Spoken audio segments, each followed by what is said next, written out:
सास कहती है मुझे ठंडी अच्छी लगती है। क्यों? सास को गर्म अच्छी नहीं लगती? गर्म अच्छी लगती है, पर मालूम है कि ठंडी रोटी फेंक दी जाएगी और फेंकेंगे तो दिल मेरा दुखेगा, इसलिए सास ठंडी ही खा जाती है। मेरा देव अधिदेव महादेव विष क्यों पिया? जिससे आप बर्बाद ना हो जाओ, आप कष्ट में ना हो जाओ, आपको दुख ना आ जाए, इसलिए मेरे शंकर ने विष पिया है, मेरे शिव ने जहर पी लिया।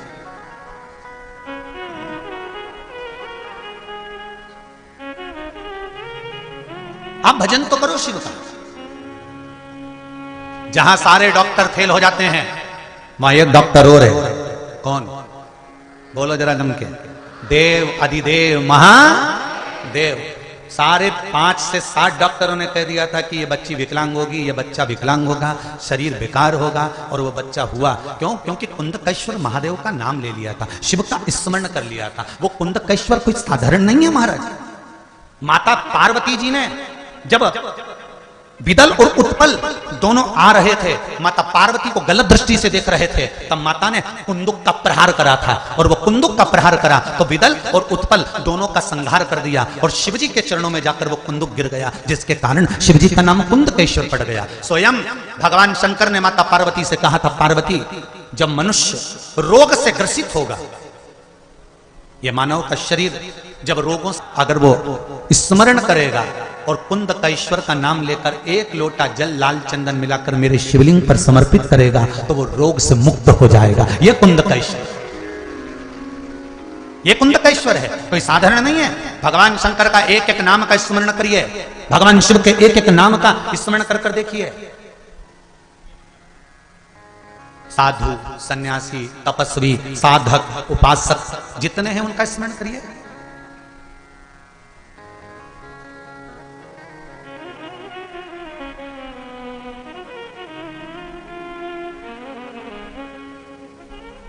रायपुर कौन कौन गया? अरे हाथ तो उठाओ। गए हो? ठीक है। रायपुर के पास में चंपारण है, कौन कौन गया? गए हो? मत त्रिवेणी संगम भी है पास में राजी। छत्तीसगढ़ का प्रयाग कहते हैं ना। चंपारण में चंपेश्वर महादेव दर्शन किस किसने करे? जरा हाथ उठाओ। कने सभी ने? श्री महाप्रभु जी श्रीमद वल्लभाचार्य जी की बैठक जी पर जब हम जाते हैं तो चंपेश्वर महादेव पढ़ते हैं। कभी आपने विचार करा कि श्रीमद वल्लभाचार्य जी तो ठाकुर जी के उपासक हैं, भगवान श्री जी बाबा के उपासक हैं, गिरि गोवर्धन नाथ जी के उपासक हैं, फिर चंपेश्वर महादेव यहां कैसे आ गए? और चंपेश्वर महादेव कहां विराजमान है? जिस वृक्ष के नीचे श्रीमद वल्लभाचार्य जी को माता ने जन्म दिया था और वहां वो बालक पड़ा हुआ था, ज्ञात नहीं हुआ कि ये जीवित है कि मर गया। तब शंकर और पार्वती दोनों भ्रमण करते हुए जा रहे थे, बालक पर दृष्टि पड़ी। पार्वती जी ने कहा, बाबा नहीं दिख रहा है। शिव जी कहते हैं, अरे पार्वती तूने बालक को मुझे दिखा दिया, अगर वो मर भी गया होगा ना तो मेरी दृष्टि से जिंदा हो जाएगा। अगर वो मर भी गया होगा, प्राण छूट भी गए होंगे, तो वो बालक मेरी दृष्टि से जीवित हो जाएगा।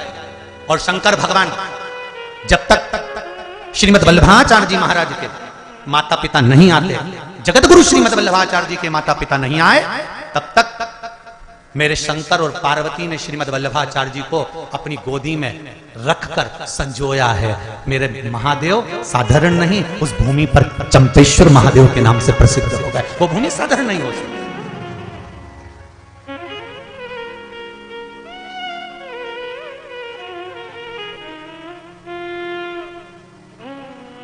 सहज क्या है? सरलता क्या है? कभी मौका मिले तो शिव मंदिरों का स्मरण करिए, शिवालयों का स्मरण करिए, शिवलिंगों का स्मरण करिए कि भारत की भूमि पर जो जो शिवलिंग है, वृंदावन की भूमि पर जाइए, गुप्तेश्वर महादेव मिलेंगे, गोपेश्वर महादेव मिलेंगे, भूतेश्वर महादेव मिलेंगे, चकलेश्वर महादेव मिलेंगे, यमुनेश्वर महादेव मिलेंगे। ब्रज की धरा पर, ब्रज की भूमि पर जाकर जरा दर्शन तो करो, शंकर के एक एक स्वरूप का दर्शन करना और उनका स्मरण करना कि शंकर का स्वरूप क्या है। वो तो कथाओं के माध्यम से इतना समय नहीं मिल पा रहा है, नहीं तो लोगों के तो बहुत फोन आते हैं कि गुरुजी एक बार वृंदावन में कथा करिए, यहाँ पे इतने सारे शिवलिंग हैं, उनका वर्णन करिए, हम सब सुनना चाहते हैं। और प्रयास करेंगे, मेरा अगर बाबा चाहेगा तो वृंदावन की धरा पर भी एक विशाल शिव महापुराण की कथा होगी, जिसमें भूतेश्वर, गुप्तेश्वर, गोपेश्वर, चकलेश्वर, यमुनेश्वर, एक एक शिवलिंग का वर्णन किया जाए कि इनका मूल तत्व क्या है, क्यों मेरे ठाकुर जी इस पावन धरा पर आए, किस लिए आए, क्यों शिव जी के साथ में नृत्य करा, क्यों विष का कटोरा वहां पहुंचाया, क्यों अमृत का कलश वहां पहुंचाया, कारण क्या था।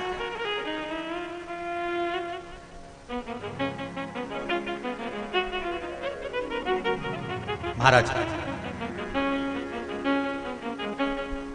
करो पशु, याद रख लो, अगर पशुपति व्रत भी नहीं कर सकते, शंकर के मंदिर के अंदर नहीं जा सकते, एक लोटा जल नहीं चढ़ा सकते, वो भी नहीं कर सकते, तो शिव के मंदिर के दरवाजे से सामने से निकल जाओ, वो भी नहीं कर सकते, तो शंकर के मंदिर का शिखर का दर्शन कर लो, सर्व पाप नाशनम। शिखर का दर्शन कर कर भी आपको फल मिल जाएगा, शिखर का दर्शन करने के बाद भी आपको सुख मिल जाएगा, उसके बाद भी आनंद मिल जाएगा। एक पत्र में लिखा है किसी बहन ने, देखिए,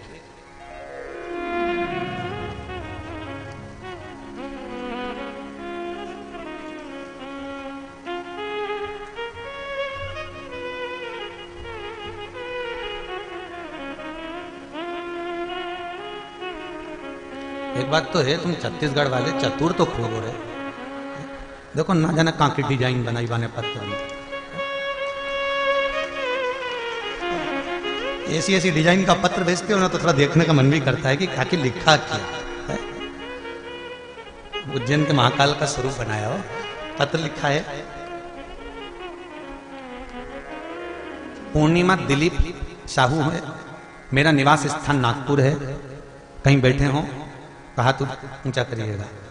आपको पत्र लिख, आप ही हैं, दोनों हाथ हिला दीजिए एक बार जरा, दोनों हाथ। एक तो बहुत बहुत धन्यवाद, पत्र बड़ा डिजाइन का भेजा उसके लिए, हो बहुत सुंदर पत्र भेजा, इसके लिए बहुत बहुत सारे। पत्र में आपने लिखा है, दीदी हम महाराष्ट्र नागपुर में रहते हैं, जहां पर जमीन को खरीदना बड़ा कठिन काम है। गुरुजी सब जगह से जब हार गए थे, परिवार वालों का मन था कि थोड़ी जमीन अपने पास भी होना चाहिए, पर महाराष्ट्र के नागपुर जैसे क्षेत्र में जमीन लेना बहुत कठिन काम था।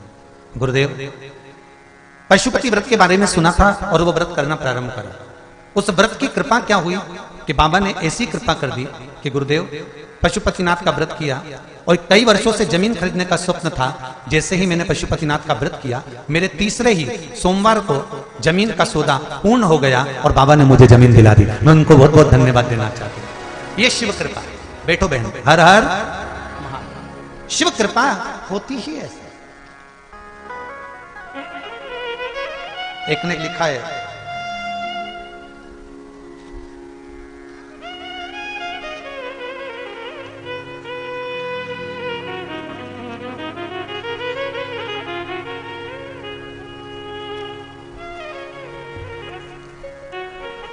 गुरुजी मेरा नाम मीना सोनी है, मैं ग्राम लखनपुरी जिला कांकेर से हूं। कहीं बैठी हैं मीना जी सोनी, आप ही हैं? दोनों हाथ हिला दो एक बार। हर हर महादेव। मेरा नाम मीना सोनी है, मैं ग्राम लखनपुरी जिला कांकेर से हूं। मैं आपकी कथा 6 महीने से सुन रही हूं। 12 जनवरी 2022 को मेरे पति को लकवा लग गया, जिससे उनका मुंह टेढ़ा हो गया, वो जमीन पर गिर पड़े। गुरुदेव शरीर बेकार हो गया, किसी काम का नहीं रहा। लकवा लगने के बाद जमीन पर गिर गए, मुख टेढ़ा हो गया। तभी 6 महीने से शिव महापुराण की कथा सुन रही थी और श्री शिवाय नमस्तुभ्यम का जाप मैंने करना प्रारंभ करा। उनका हाथ पकड़ा, 15 से 20 मिनट तक मैंने जैसा आपने कहा था सरसों के तेल का प्रयोग, वो तेल लाकर उनके शरीर पर मलना, शिव जी का श्री शिवाय नमस्तुभ्यम कहकर चालू करा। 15 से 20 मिनट तक मला। उसके बाद मेरे पति का मुख भी ठीक हो गया और खड़े भी हो गए, लकवा ठीक हो गया। ये शिव पुराण। बैठो बहन, बैठ जाइए। हर हर महादेव। ये शिव महापुराण की कथा। लोग कहते हैं शिव पुराण क्या देती है, आप दिल से सुनो तो सही। जब जब विपदा आएगी, कोई रोग आ गया, कोई बीमारी आ गई, कोई कष्ट आ गया, कोई तकलीफ आ गई, आपने आस्था चैनल पर कथा सुनी है, मोबाइल पर कथा सुनी है, उस कथा का अगर एक अंश भी आपको याद रह गया तो किसी के दुख में तुरंत खड़े होकर आप श्री शिवाय नमस्तुभ्यम जप तो सकते हो। खड़े होकर बता तो सकते हो कि ये उपाय कर ले तुरंत आराम लग जाएगा? तू कर तो सही, शंकर पे विश्वास रख तो सही, शंकर का नाम ले तो सही।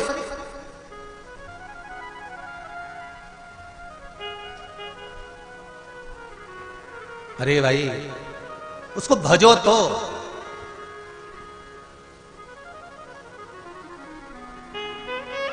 अभी तो लोगों को यही नहीं मालूम था कि सूर्य नारायण भगवान को जल चढ़ाते हैं तो वो जल का जो पानी निकलता है सूर्य की किरण पड़ती है तो शरीर के रोग ठीक कर देती है। अब लोगों को जरा पानी चढ़ाना चालू तो करने दो। हॉस्पिटल में कोई बीपी और शुगर वाला नहीं जाएगा, सब घर में ही ठीक हो जाएगा। करो तो। नूतन संवत्सर नए साल से, नए वर्ष से 2 अप्रैल से नए संवत्सर से नियम बना लो, 1 बाल्टी पानी भरकर रखो, 1 तांबे का लोटा घर के पास में दरवाजे के पास रखो। घर के व्यक्ति से कह दो जब जाओ जब जाकर जल चढ़ाकर शिव जी को जाना। सुबह उठो, सबसे पहले नहाओ, नहाने के बाद दूसरा काम बाद में, पहले 1 लोटा पानी शंकर जी को चढ़ाओ। और एक बात और ध्यान से सुन लेना, जिसको कैंसर जैसी बीमारी हो, लीवर किडनी की बीमारी हो, डायलिसिस चल रहा हो या बीपी ज्यादा ऊंचा नीचा हो रहा हो, तो रविवार के दिन सूर्य नारायण भगवान को अर्घ दो। और रविवार के दिन जब सूर्य नारायण भगवान को अर्घ दोगे तो उसी तांबे के लोटे को धोना मत, रख देना। और उसी तांबे के लोटे को रविवार को सूर्य को अर्घ देकर वही तांबे के लोटे में फिर पानी भर लेना। और सोमवार के दिन उसी तांबे के लोटे से शंकर जी को जाकर जल चढ़ा देना और उस पानी को लाकर थोड़ा सा आचमन कर लेना। बीपी और शुगर लेवल में आना प्रारंभ हो जाएगा। 2-4 हफ्ते कर देखो। सूर्य नारायण भगवान को रविवार के दिन पूजा जाता है। वैसे तो नियम से रोज जल चढ़ना चाहिए, पर अगर बीपी शुगर वाले हैं, आप रोज जल चढ़ा रहे हो तो रविवार सोमवार का ध्यान कर लेना। रविवार को चढ़ाए तो सोमवार को शिव जी को चढ़ाए, उसी तांबे के लोटे से, उसी पात्र से।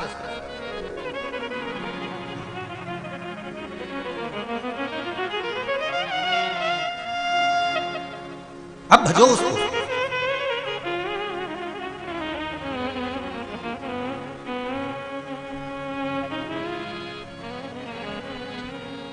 तुम आना भोले बाबा, तुम आना। मेरे हाले को सुनो, अरे सुन के तो बोलो, तुम आना भोले बाबा, मेरे हाले को सुनो। दिल से कथा है। एक साधारण छोटी सी दुकान, वो भी छोटे से गांव में, और छोटी सी दुकान के अंतर्गत छोटा सा काम काज करना, ये तो शिव ही करा सकता है, किसी की सामर्थ्य का नहीं है। और वो जो करता है उसके सिवाय कोई नहीं कर सकता। एक पत्र कितना सुंदर आया है, कोई सिस्टर मैडम ने लिखा है।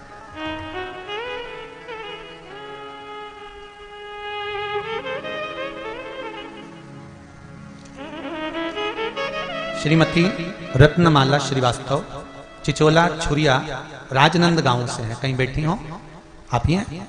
दोनों हाथ हिला दो एक बार। साथ में गुड़िया भी आपके, बधाई आपको बहुत बहुत। गुरुजी, मैं रत्नमाला श्रीवास्तव स्वास्थ्य विभाग में नर्स हूं। हालेकोसा ग्राम के नजदीक ही चिचोला में पदस्थ हूं। मेरी शादी को 9 वर्ष पूर्ण हो गए थे। सब कुछ तो भगवान ने दे दिया था, पर संतान नहीं थी गुरुदेव। सभी लोग कहना भी चालू कर दिए थे कि मैडम आप तो खुद ही रोज 4-5 डिलीवरियां कराती हैं, प्रसव कराती हैं, पर अपना इलाज खुद क्यों नहीं कर लेती है? उन्हें क्या पता था कि मेरे बच्चादानी के अंतर्गत रोग था, असामान्यता थी, आकृति नहीं थी, बच्चा नहीं हो सकता था। गुरुदेव, सारे डॉक्टरों को दिखा दिया था, सबने कह दिया था कि बच्चादानी में बच्चा नहीं ठहर सकता, गर्भ नहीं ठहर सकता, संतान नहीं होगी। तब गुरुदेव पशुपति व्रत 5 सोमवार शिवजी के मंदिर जाना, जल चढ़ाना, बेलपत्र चढ़ाना, उस बेलपत्र और जल का सेवन करना, और बाबा की ऐसी कृपा हो गई गुरुदेव कि मेरे घर में संतान हो गई गुरुदेव। मैं उसको लेकर गया। बहुत बहुत बधाई आपको। बैठिए। श्री शिवाय नमस्ते। शिव कृपा। जब दुनिया ताने दे, अब शब्द कहने दो, कहे तो अब शिव का भजन तो करो, शिव का स्मरण तो करो। ब्रह्मा जी को केवल एक अहंकार था, इसलिए 5 पंचायत के सदस्यों में ब्रह्मा जी नहीं बैठ पाए। आप और हम अगर अभिमान में आ जाएंगे तो हम भी 5 सदस्यों में नहीं बैठ पाएंगे। आप और हम अगर अभिमान में आ जाएंगे तो 5 सदस्य कौन है? अपने घर के ही लोग। अहंकार के चलते हमारे घर के लोगों के साथ भी हम नहीं बैठ पाएंगे।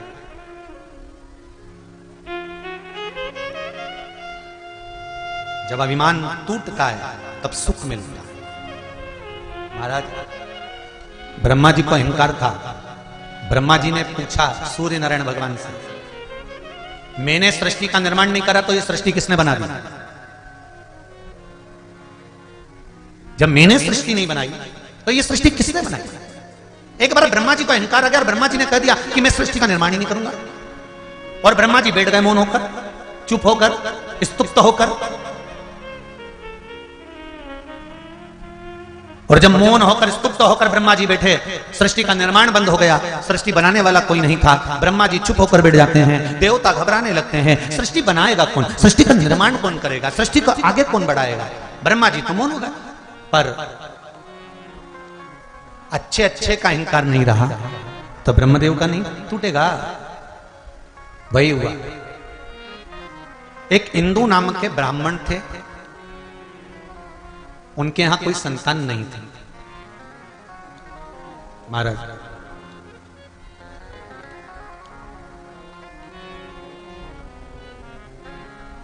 ये पूर्व रचित सृष्टि का वर्णन है। और जब संतान नहीं हुई इंदु नाम के ब्राह्मण के यहां, तब इंदु नाम के ब्राह्मण ने शंकर जी की आराधना करना प्रारंभ कर। क्या करता था इंदु ब्राह्मण?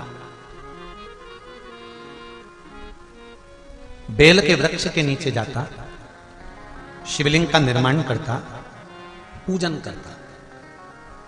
बेल पत्री के वृक्ष के नीचे शंकर का शिवलिंग बनाकर पूजन करने से क्या फल मिलता है? तो कहा, बेलपत्री के वृक्ष के नीचे पार्थिव शिवलिंग का निर्माण कर कर जब हम पूजन करते हैं, बेलपत्री के पेड़ के नीचे की ही मिट्टी को लेकर जब हम शिवलिंग बनाते हैं और बेलपत्री के पेड़ के नीचे ही जब हम पूजन करते हैं, तो बेलपत्री के वृक्ष में जितनी पत्तियां होती हैं उतने शिवलिंग के पूजन का फल हमको प्राप्त हो जाता है। सहस्त्र शिवलिंग।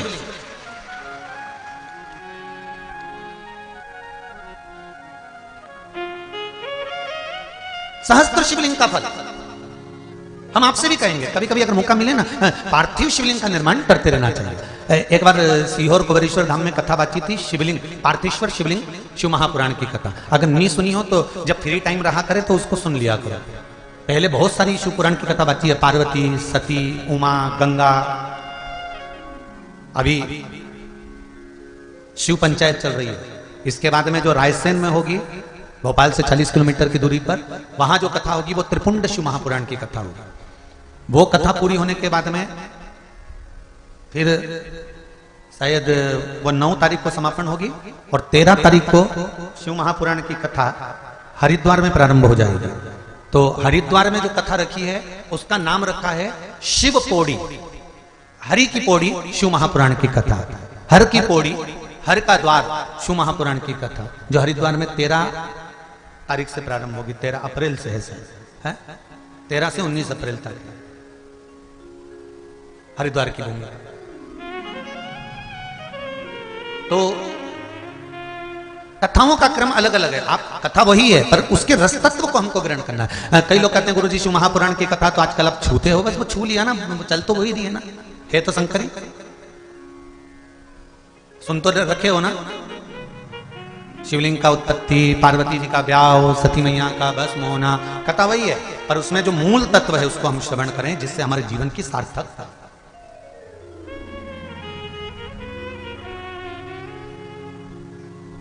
हरिद्वार में 13 अप्रैल से कथा होगी। वो ऋषिकेश रोड पर शिव कोठी है कोई, वहां उस कथा का क्रम रहेगा। हैदराबाद का कोई परिवार है वो करा रहा है। महाराज शिव कथा कह रहे हैं।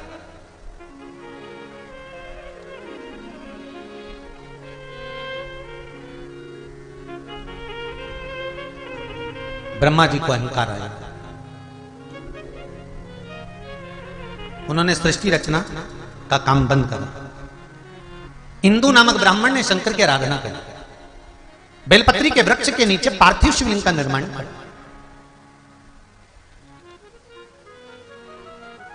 जैसे पीपल के वृक्ष के नीचे लव और कुश ने हनुमान जी को बांध दिया था। हनुमान जी एक एक पीपल के पत्ते को गिन रहे थे और राम राम बोल रहे थे। पत्ते को गिनते जाएं और राम राम बोलते जाएं। उसी तरह जब हम बेलपत्री के वृक्ष के नीचे पार्थिव शिवलिंग का निर्माण करते हैं और उसका पूजन करते हैं, तो उस वृक्ष में जितने पत्ते होते हैं उतने शिवलिंग का फल हमारे भाग्य में लिखा जाता है। उसको कहते हैं सहस्त्र शिवलिंग का लाभ। हमारे पार्थिव शिवलिंग की पूजन का लाभ हमारे भाग्य के अंतर्गत हमारी किताब में लिखा जाता है। क्या आपने हजारों शिवलिंग का पूजन किया? आप में से कितने लोग हैं जो पार्थिव शिवलिंग बनाते हैं? हाथ उठाओ जरा। बनाते हो पार्थिव शिवलिंग? रोज नहीं बनाओ तो 6 महीने में एक बार बनाओ, 3 महीने में बनाओ, 2 महीने में बनाओ, महीने में बनाओ, नहीं बने तो श्रावण महीने में बनाओ। पर पार्थिव शिवलिंग का निर्माण करना चाहिए, भले साल में एक बार करो, पर करो, जरूरी है पार्थिव शिवलिंग।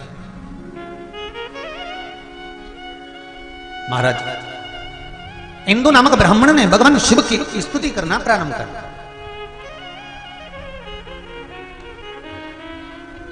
हाँ, ये हरिद्वार की जो कथा है वो शिव फार्म, हरिद्वार में जो कथा होगी 13 अप्रैल से 19 अप्रैल तक आस्था चैनल पर आएगी। वो 1 बजे से 4 बजे तक।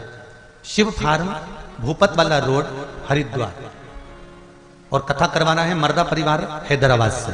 ये लोग कथा करा रहे हैं। एक बार जोरदार ताली बजाएं मर्दा परिवार हैदराबाद वालों के लिए, जिन्होंने हरिद्वार की पावन धरा पर कथा रखी। शिव कथा कर रहे।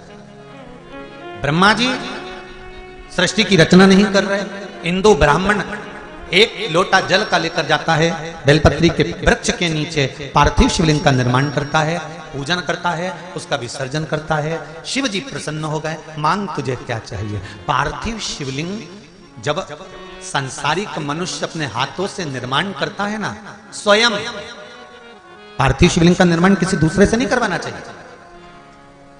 आजकल पार्थिव शिवलिंग का निर्माण नई नई डिजाइन से लोग करने लगे, ये अलग बात है। परंतु नियम, पार्थिव शिवलिंग का जो नियम है, आजकल तो लोग भगवान का मुख बनाते हैं या वो अन्य स्वरूप बनाते हैं, पर पार्थिव शिवलिंग का जो निर्माण का विधान है, आप जैसा ब्रह्मा और विष्णु ने शिवलिंग प्रकट करा था, बस वैसा ही वैसा शिवलिंग भगवान शंकर का प्रकट कर लीजिए, वैसा की वैसे ही शिवलिंग का निर्माण कर लीजिए। और शिवलिंग का निर्माण आप स्वयं अपने हाथों से करिए। क्यों? क्योंकि लिंग पुराण के अंतर्गत आता है, जब सांसारिक मनुष्य अपने हाथों से किसी ब्राह्मण के साक्षी में बैठकर स्वयं यजमान जब शिवलिंग का निर्माण करता है, तो उसके हाथ की अगर कोई रेखा बेकार भी है तो शिवलिंग को बनाते बनाते वो रेखा सुधर जाती है। और रेखा का निर्माण अगर गलत भी हो गया है तो वो सवर जाता है।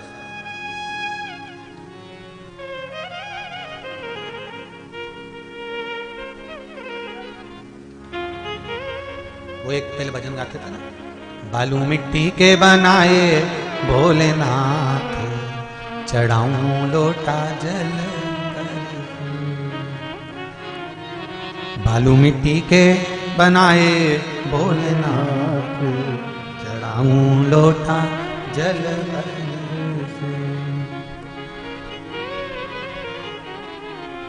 एक वर तुम देना भोले, अखंड सौभाग्य हो जाऊं।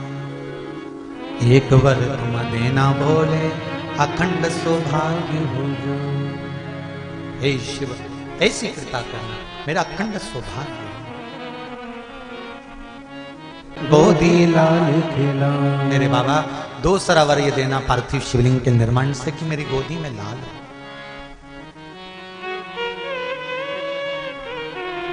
तीजा वर ये देना भोले, अखंड भंडार भरा हो। मेरा घर भंडार भरा हुआ हो, सुख समृद्धि वैभव प्रतिष्ठा यश कीर्ति सब समाहित हो।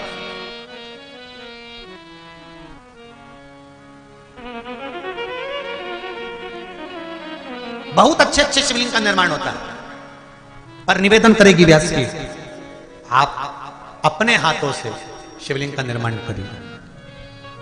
जब शिवलिंग थोड़ा सा आप बना दो और आपसे सही ना बने, तब जो विद्वान ब्राह्मण आपके पास में बैठे हो, कर्मकांडी ब्राह्मण बैठे हो, उनसे कहो गुरुजी मैंने बना दिया, मेरे से जैसा बना, अब आप इसको सही कर दीजिए। फिर ब्राह्मण देवता उस शिवलिंग को श्रेष्ठ कर देंगे।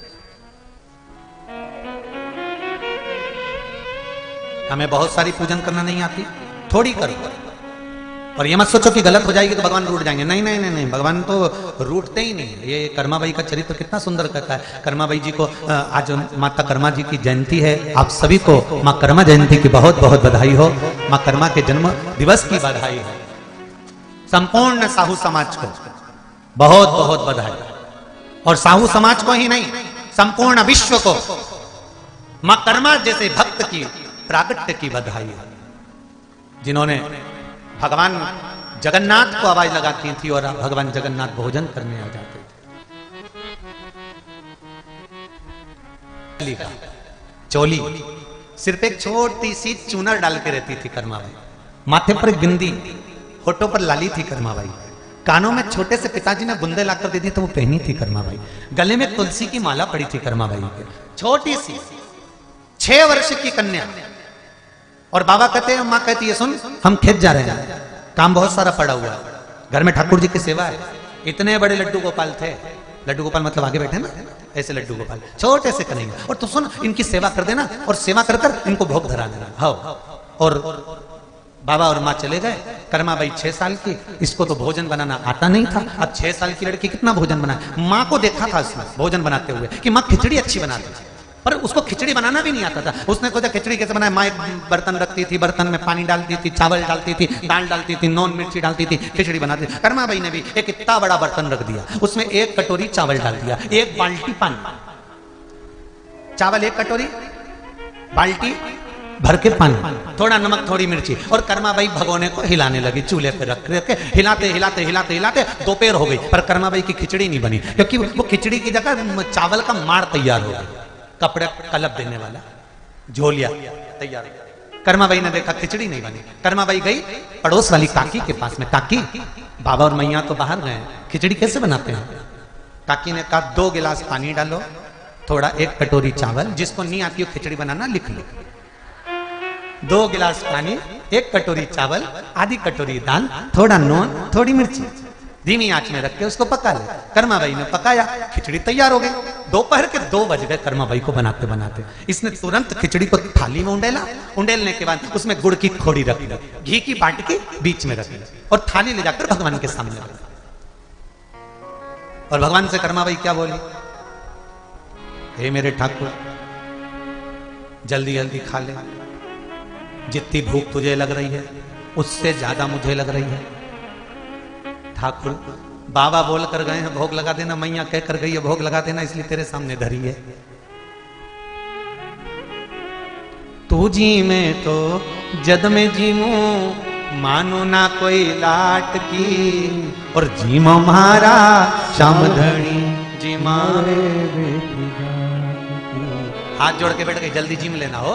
भगवान के आगे हाथ जोड़ के बैठी, जैसे ही हाथ जोड़ के बैठी इतने में तो जो पीतल की मूर्ति थी भगवान की पाषाण की, उसमें से भगवान ये 6 साल की, वो 4 साल का प्रकट हो गया। 4 साल के मेरे ठाकुर प्रकट हो गए, और 4 वर्ष के भगवान कृष्ण सामने आके बैठ गए। और जो कर्माबाई ने आंख खोली, खोलते से ही देखा, और देखते से भूकुटियों से पूछा। भगवान भी भूकुटी हिला रहे, कर्माबाई भी भूकुटी हिला रही। इतने में कर्माबाई ने हाथ जोड़ के पूछा, ईमानदारी से बोल दे तू कौन है। भगवान बोले, कर्मा मैं तेरा द्वारकानाथ में। सांवरिया से द्वारकाधीश कृष्ण सांवरिया हो, धन्य धन्य।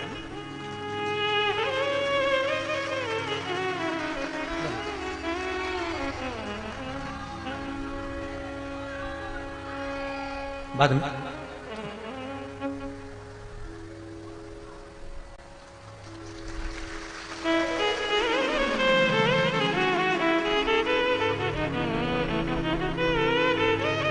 अब कर्मा भाई हमारे कर्मा भगवान को देख रही है, भगवान। और कर्मा जब भगवान को देखी तो कर्मा भाई ने पूछा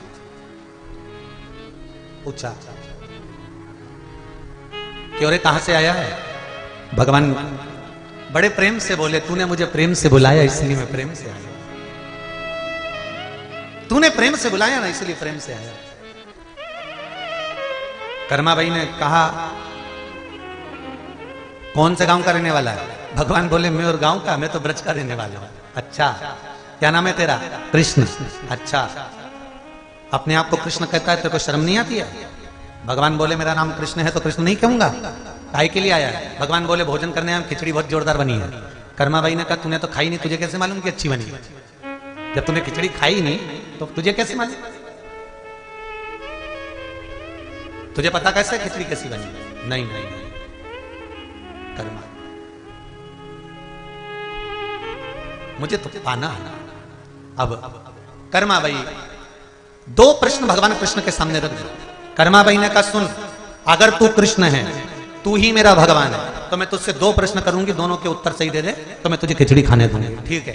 कर्माबाई ने पहला प्रश्न किया, तेरे पिताजी का नाम बता। अब भगवान कृष्ण ने मन में सोचा बताओ इसको मेरे पिताजी का नाम ही नहीं मालूम। भगवान कृष्ण ने कहा मेरे पिताजी का नाम तो वसुदेव जी है। कर्माबाई ने कब तो उठ के खड़े हो जाए, तुझे इतना ही नहीं मालूम कि भगवान कृष्ण के पिता तो नंद बाबा है? भगवान कृष्ण ने अपना माथा ठोका, कहा दो बाप के चक्कर में पड़ा, अगर आज बाप एक होता तो खिचड़ी तो मिल जाती है। अब कर्माबाई ने दूसरा प्रश्न करा, तेरी मैया का नाम बता दे, मां का नाम बोल। तो कर्माबाई जैसी पूछी तो भगवान कृष्ण को लगा कि पिताजी का नाम जब नंद बाबा बताया ना तो मैया का नाम यशोदा बताया होगा, जो पक्का है। तो भगवान बोले मेरी मैया का नाम तो यशोदा है। इतने में कर्माबाई बोली अब तो उठी जा, पूरा ही उड़ जा। तो कर्माबाई ने पूछा वो क्यों? भगवान कृष्ण पूछे वो क्यों? कर्माबाई बोली तुझे इतना नहीं मालूम कि भगवान कृष्ण तो देवकी के जाए थे। भगवान कृष्ण ने मन में सोचा ये कौन रिश्तेदारी बताता, पिताजी बता दिए नंद बाबा, मां बता दी देव, खिचड़ी बीच में लटक गई। अब खिचड़ी का क्या पता? भगवान कहने लगे अच्छा मैं जाता हूं। कर्माबाई बोली रुक जा जीन ले। अच्छा, ये कर्माबाई ने हाथ से खिचड़ी के दो हिस्से कर दिए, इधर भी घी, इधर भी घी, इधर भी गुड़, इधर भी गुड़, ये तेरा ये मेरा, तू पहले खा ले। भगवान कहने लगे मैं खा तो लूंगा पर थोड़ा सा पर्दा कर दो।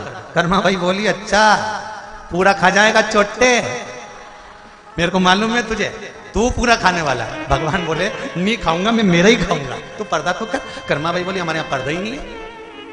तब पर्दो भूल गई सांवरिया, पर्दो फेर लगायो जी, और घांगरिया की ओट बैठ कर शाम कीचड़ो आयो। एक प्रसंग खड़ा होता है कि सहस्त्र बाहु ने गलती करी, जल रोका, जल छोड़ा, शिवलिंग बह गया। ये तो सहस्त्र बाहु की गलती के लिए आगे बढ़े, सत्कर्म के लिए आगे बढ़े, नेक कर्म के लिए आगे बढ़े। हमारे सनातनी धर्म को जब अग्रणता का भाव लेकर जाए, कोई सनातन धर्म को अग्रणता की ओर लेकर जाए, कोई धर्म की ध्वजा को आगे बढ़ाकर लेकर जाए, तो शिव महापुराण की कथा कहती है कि प्रयास करना आप कि बन सके तो उसको आगे बढ़ाने का प्रयास करना, रोकने का नहीं। सहस्त्रबाहु ने रोकने का प्रयास किया। सहस्त्रबाहु ने एक गलती कर दी कि नर्मदा जी के जल को रोककर एक हाथ उठाया और हजारों हाथ में से एक हाथ उठाकर नर्मदा का जल उधर से भेज दिया जहां पर शिवलिंग रखा हुआ था। रावण का शिवलिंग पानी में बह गया। रावण को तो भोगना पड़ा कि सहस्त्रबाहु के बंधन में पड़ना पड़ा, और सहस्त्रबाहु को क्या भोगना पड़ा? तो वो भी शिवपुराण करती है, वो भी शिवपुराण कर रही है कि रावण जब लंका अधिपति रावण चले गया, तब जमदग्नि जो वन में निवास कर रहे थे वहीं से सहस्त्रबाहु जा रहे थे। जमदग्नि जी ने सहस्त्रबाहु का सम्मान किया, उनको खूब खिलाया पिलाया, आदर सम्मान सत्कार दिया। तो सहस्त्रबाहु के मन में आया इतना सारा राजसी ठाट इस जंगल में कहां से आया? तो मालूम पड़ा कि ये कामधेनु ने दिया। कामधेनु स्वयं सहस्त्रबाहु मांगने लगे, जमदग्नि जी ने नहीं दिया। आखिरी में जमदग्नि जी से कामधेनु सहस्त्रबाहु छुड़ा कर ले गए। थोड़ी देर बाद परशुराम जी आ गए। परशुराम जी ने आकर पूछा